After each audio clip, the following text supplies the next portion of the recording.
तुम्हें पता है, जिंदगी में दो रास्ते होते हैं, सच्चाई का रास्ता और झूठ का रास्ता, गलत का रास्ता और सही का रास्ता। दोनों ही रास्ते अपने अपने मायने रखते हैं। जब गलत के रास्ते में जाना होता है तो एक बात तुमसे कहता हूँ कि रास्ता बहुत आसान होता है। झूठ बोलो, धोखा दो और चलते जाओ, और आगे जाके उसका परिणाम भी सामने होता है। लेकिन जो सच का रास्ता होता है, सच के रास्ते पर चलना बहुत मुश्किल होता है, क्योंकि हर कदम पर तुम्हें लोग पहचानने की कोशिश करेंगे, तुम्हारे लिए टीका टिप्पणी भी करेंगे। कई बार सच ऐसा भी होता है जिसमें सामने वाले की मर्जी भी ना हो, पर तुम्हें सच बोलना होता है। तुम सच बोलते भी हो। कई बार तुम्हारे सच बोलने से तुम्हारे अपनों को ही ठेस लगती है और वो नाराज हो जाते हैं, क्योंकि उनको तो सच सुनने की आदत ही नहीं है। सच का रास्ता बहुत मुश्किल होता है। इसके लिए चलने के लिए तुम्हारा दृढ़ निश्चय होना चाहिए। तुम्हारे अंदर एक इच्छा शक्ति होनी चाहिए। तुम्हारे अंदर एक ऐसी जिद होनी चाहिए कि चाहे कुछ भी हो जाए, चाहे कितनी भी परेशानियां क्यों ना आ जाएं, तुम सच का रास्ता नहीं छोड़ोगे।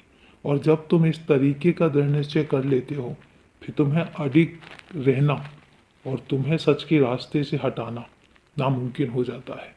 ऐसा नहीं है, मैं हमेशा तुम्हारे साथ हूँ।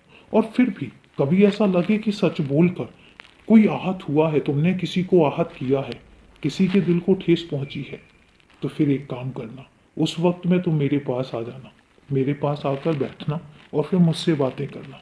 तुम्हारी जो भी दुविधा होगी, तुम्हारी जो भी परेशानी होगी, वो मैं दूर कर दूंगा।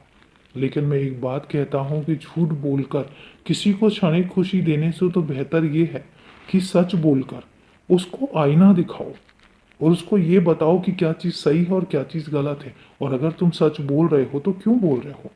आने वाले भविष्य में झूठ के बाद जब उसको सच्चाई का सामना करना पड़ेगा तो ज़्यादा तकलीफ होगी। बेहतर तो ये है कि तुम आज सच बोल दो, आज सच्चाई बता दो, और उसके बाद कल जब वही सच उसके लिए बेहतर भविष्य के लिए कारगर होगा तो वो तुम्हें याद करेगा। वो तुम्हें याद करेगा कि तुमने सच बोला था, और तुम ये जो बात उसको कल मिलेगी उसके लिए वो कहेगा कि हाँ, ये तो पहले ही मुझे तुम बता चुके हो। तो इसलिए हमेशा सच के रास्ते पर चलो और हमेशा सच का साथ दो, क्योंकि सच का रास्ता बहुत साफ सुथरा होता है। हमें लगता है कि वो कठिन है, पर एक बार जब दृढ़ निश्चय कर लिया जाता है तो फिर वो कठिन नहीं रह जाता, वो फिर आसान बन जाता है। और सच के रास्ते पर मैं एक बात कहता हूँ कि मैं अपने बच्चों के साथ हमेशा होता हूँ। मैं उनका साथ नहीं छोड़ता और ना ही कभी छोड़ूंगा। इसलिए झूठ के रास्ते पर मेरे बच्चे अकेले हो सकते हैं, लेकिन सच के रास्ते पर वो कभी अकेले नहीं होते, वो मेरे साथ होते हैं। इसलिए हमेशा सच के साथ रहो। और अभी के लिए खुश रहो, हमेशा खुश रहो।